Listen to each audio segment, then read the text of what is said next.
Something changes after 40. You pull something in your back and it takes 2 weeks to recover, and that only used to take 2 days. Or the diet that you could always count on to lose the weight now all of a sudden stops working. Or you're feeling tired and just less sharp and maybe less like yourself. And most people call that aging, but that word is too vague, because a lot of what people experience after 40 is not just random decline. It comes from a few specific biological changes. But the good news is, when you understand what those changes are, you can actually do something about it. Because the goal here is not just to live longer for the sake of living longer. The goal is to get there with a body and a brain that can still do something with it. To travel and stay independent and keep up with your grandkids. And most importantly, you want to feel like your young self when you get there. So in this video, I'm going to show you, one, why aging seems to speed up so much after 40 and what's actually driving it. And two, I'll show you 3 levers that you can pull that will directly target each one of those shifts.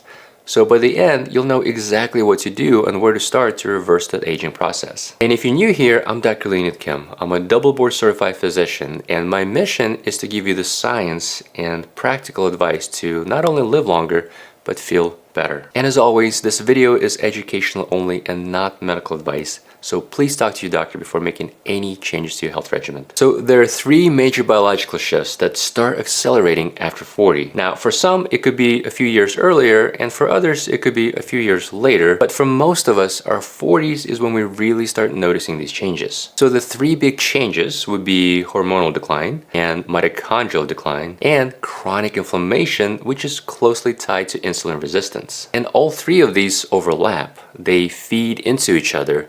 And if one gets worse, the other 2 often follow. So let's go through them one by one, and then I'll show you what to do about each one of them in practical terms. Because once you understand what's actually changing, the path forward and the fix start to make a lot more sense. Let's start with hormones, because this is where a lot of the visible changes begin. In men, testosterone starts declining gradually, often around age 30, and it starts going down by about 1% per year. Now, that doesn't sound dramatic, but by the time you hit your 40s, it all starts adding up. And testosterone is not just a reproductive hormone. It helps maintain muscle, and it helps with insulin sensitivity, which is your cell's ability to respond to insulin and absorb glucose properly. And just as important, testosterone affects your energy and your motivation. It helps with your sleep quality, and it helps with recovery and cognitive function. So when testosterone declines, a lot of those systems start drifting and slowing down as well. And in women, the shift is often faster and more disruptive.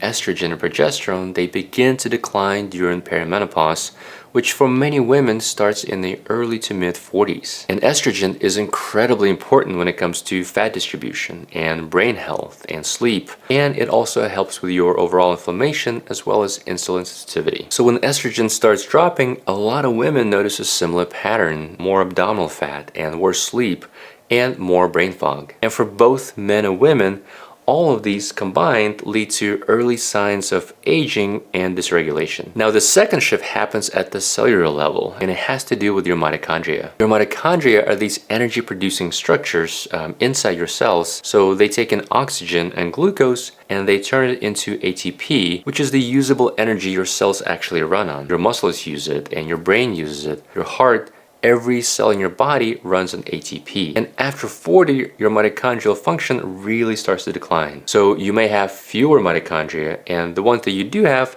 become less efficient, which ultimately leads to something called oxidative stress, which is basically your cellular exhaust. And over time, that damages important structures like your cell membranes and protein and DNA. This mitochondrial dysfunction is one of the core drivers of biological aging. Now, if you bring that back to what you actually feel, this is exactly why your energy drops sooner and why your workouts may feel more strenuous, and this is why your recovery takes so much longer. You're basically producing less output from the same effort. But the good news is this is not fixed, so your body can generate new mitochondria when you give it the right signal.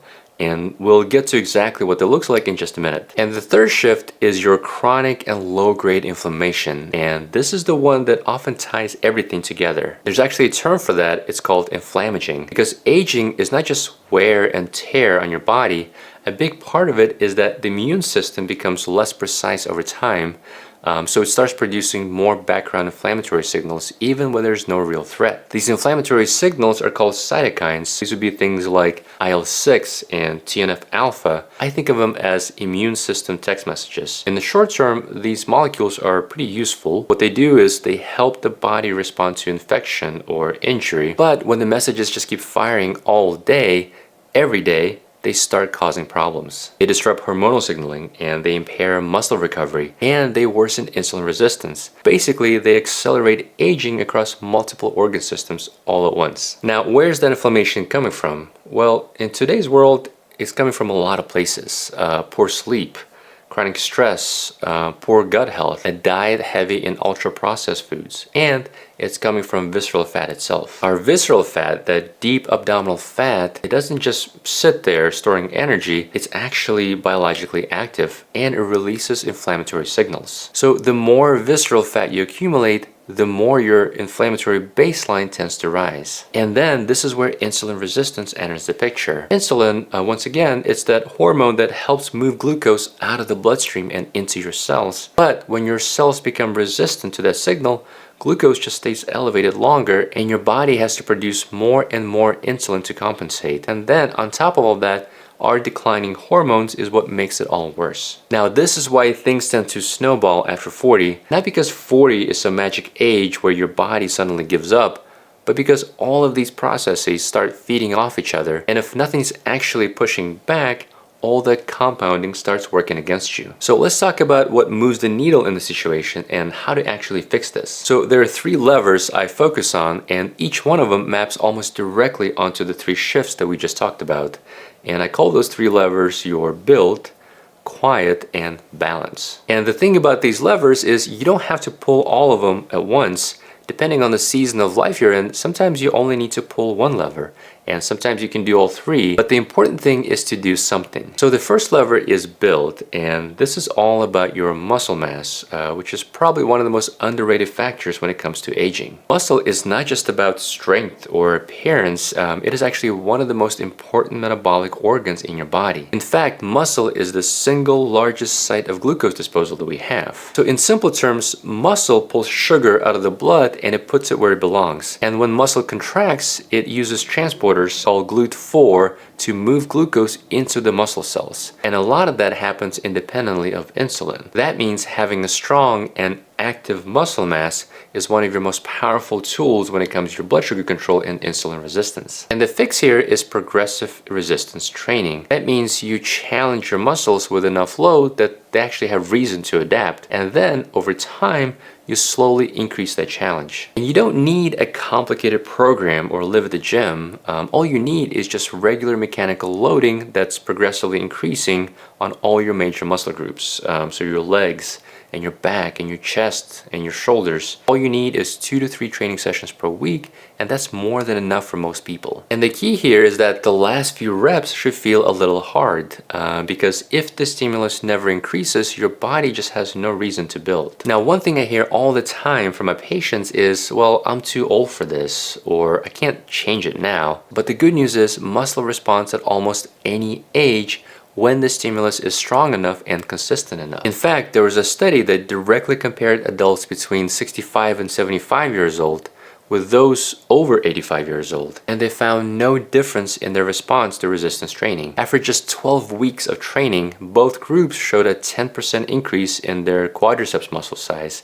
and up to 46% increase in their leg strength and just an overall improvement in functional status. So it's never too late to start. And the earlier you start building that reserve, especially in your 40s and your 50s, the more you have to draw on later. Okay, the second lever is quiet, and this one is all about quieting your inflammation. Inflammation is one of the biggest things pushing aging in the wrong direction after the age of 40. And we're not talking about inflammation after an injury or muscle strain. This is a low-grade chronic inflammation that's happening 24/7 in the background. And over time, it starts disrupting almost everything. And one of the biggest drivers of that inflammation is our modern diet. In the US, we call it the standard American diet. A lot of it is ultra-processed foods that we all know so well. So these would be foods that have been stripped down of nutrients and they're concentrated or sweetened and just engineered to be easy to overeat. But the goal here is not to completely give up fun foods. It's not about perfection. It's about changing your baseline. So more whole foods and more minimally processed protein, more fiber, and fewer foods that keep pushing your biology in the wrong direction. But food is not the only driver of inflammation. Chronic stress also raises inflammation. Psychological stress activates the HPA axis, which is your brain's hormonal chain of command for releasing cortisol. And when cortisol stays elevated too long, it starts breaking down your muscle and it worsens insulin sensitivity,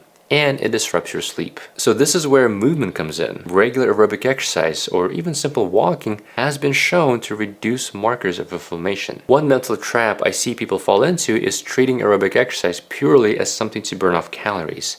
But it's so much more than that. Any kind of aerobic activity like walking or cycling or playing a sport sends your body a signal to become less inflamed and more metabolically flexible. And then once you dial up the intensity, even just by a little bit, this is where you get the multiplier effect. With intensity, you start directing your own cells to generate new mitochondria. It's a process called mitochondrial biogenesis. And now you're not just burning more calories, your body is getting better at processing them. So more calories are directed toward movement and repair instead of storing them as fat. And then the third lever is balance. And I'm talking about hormonal balance. And this looks very different for men and women.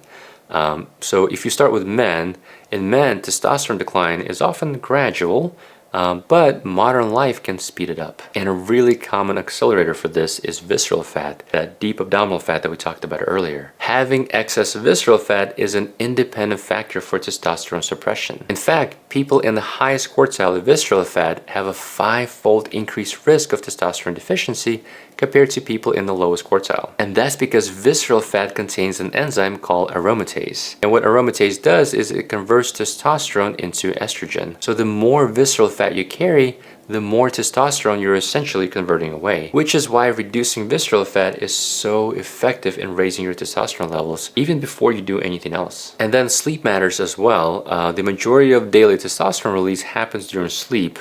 Specifically during deep sleep. So chronic poor sleep is not just making you tired, it's actually cutting into the production of testosterone at its source. And then resistance training sends a direct hormonal signal to raise your testosterone levels. So heavy compound movements like squats or deadlifts and rows all trigger that testosterone boost. So these are the non-negotiable foundations, sleep and resistance training and reducing visceral fat. For many men over 40s, fixing just these 3 things will fix their low testosterone. Sometimes you do all of that and you still feel off. This is where it makes sense to talk to your doctor and get some labs checked to see what's actually going on and whether you benefit from testosterone replacement therapy or TRT. Now for women, this looks very different. This is an area where a lot of women are leaving the doctor's office without the full picture. In men, the hormonal decline is gradual, but in women, that drop during perimenopause can be steep and it can often be very fast. And estrogen is doing a lot of things in the female body. It protects bone density and it protects the brain and it supports metabolic function and sleep quality